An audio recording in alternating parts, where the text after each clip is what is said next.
AWS just released the newest Lambda feature, Lambda Function URL. In this video, we are going to learn what is it and why do we need it, how can you secure Lambda Function URL, should you use Lambda URL or should you use API Gateway or Load Balancer, what is the cost of using this feature, and as always, we will have a demo for this new feature. This is a packed video, so I have provided timestamps for your viewing convenience. Let's get started. So let's say you have deployed a Lambda function, but now what? How can you invoke this Lambda function? So you can execute this Lambda function using AWS CLI.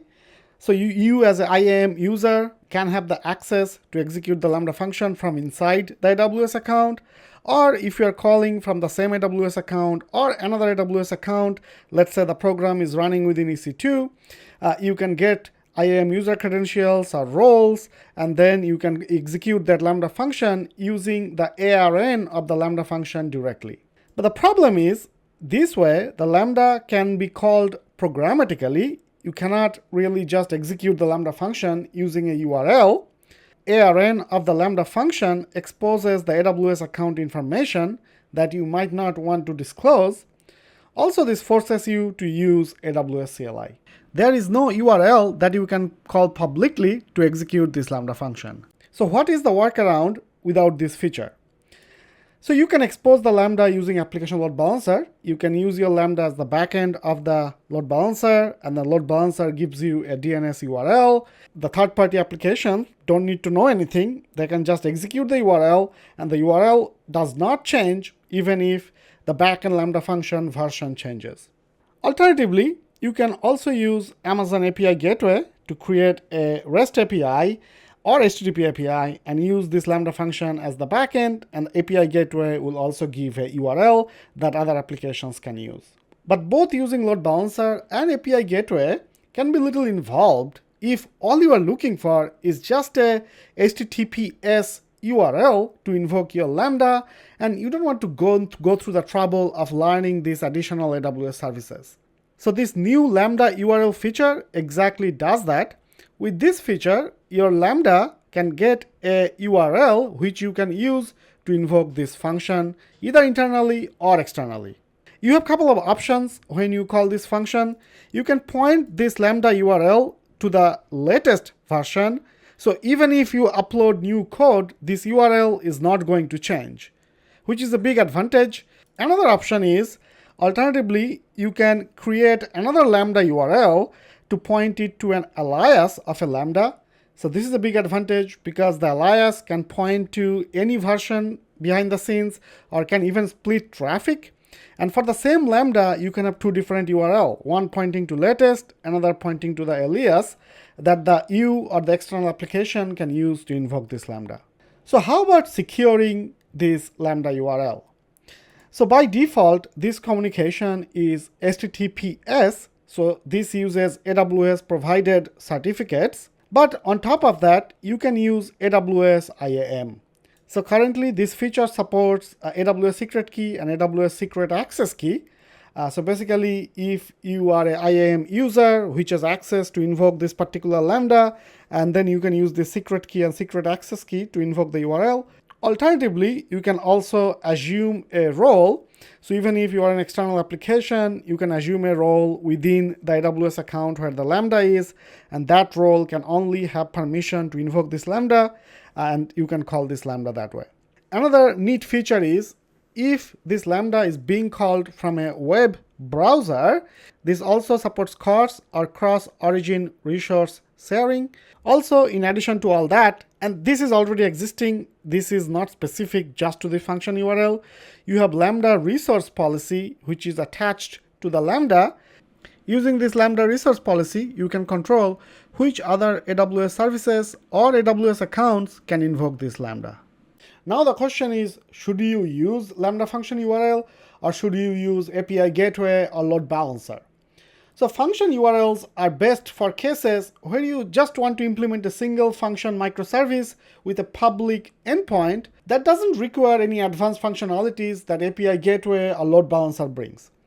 For example, with API Gateway, you can implement custom authorizer, which integrates your API with identity providers such as Cognito or external identity providers such as Active Directory, Okta, etc.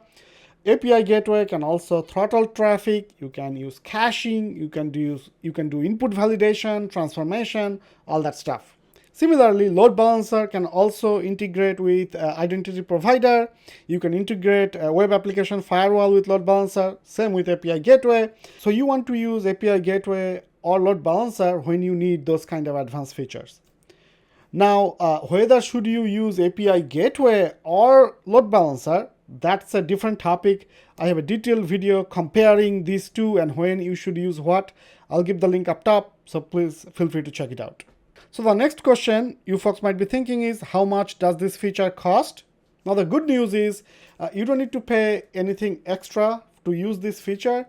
The price is already included within the existing Lambda price. So existing Lambda price is based on the traffic, the duration of the Lambda, and the memory allocated to the Lambda. So if you want to enable Lambda Function URL to test it out or to use in your project, you can easily do that without thinking about paying any money. All right, enough theory. Let's jump into the AWS console and check this feature out. All right, I am in my trusty AWS console. So I have this Lambda get Bitcoin price, which call this CoinDesk API, and then it grabs the latest price of Bitcoin, and then it just displays the price. So without this feature, there is no public endpoint that I can call easily. If I want to invoke this Lambda, I have to use this ARN, and this ARN has my account number and account region and all that stuff. And again, I need to program a code, and from this code, I can call this function ARN. So not convenient at all. Now to enable function URL, you can go to configuration, and you should see this new option on the left, function URL. It even says new, and you can click create function URL. And it gives you option to use either AWS IAM or none. So for this demo, I'm just going to use none. And you can also see that you can use cross-origin resource sharing. I don't need this for this demo. And as I was talking about Lambda resource-based policy, so since I created none, it creates the resource policy that gets attached to the Lambda. All right, let's click save. All right, as you can see, the function URL appears in the Lambda console, and this does not have the account number or even the Lambda function name in the URL. To invoke this, you can simply click this. So that will invoke the Lambda function, and then it gives me the result, price of Bitcoin is this. Alternatively, you can also use curl command or tools like Postman to invoke this Lambda. You can also pass payload as part of invoking it using this URL. So now think about this. So externally, if this Lambda needs to be invoked either publicly or from a code, they don't need to use AWS CLI. They can simply use this URL to invoke this Lambda function. All right, folks, pretty straightforward, but very powerful brand new feature, Lambda Function URL.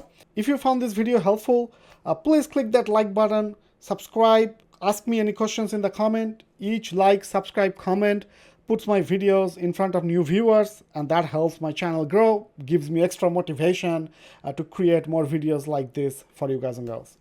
All right, that's it for this one. I'll see you guys and girls in the next video. Bye.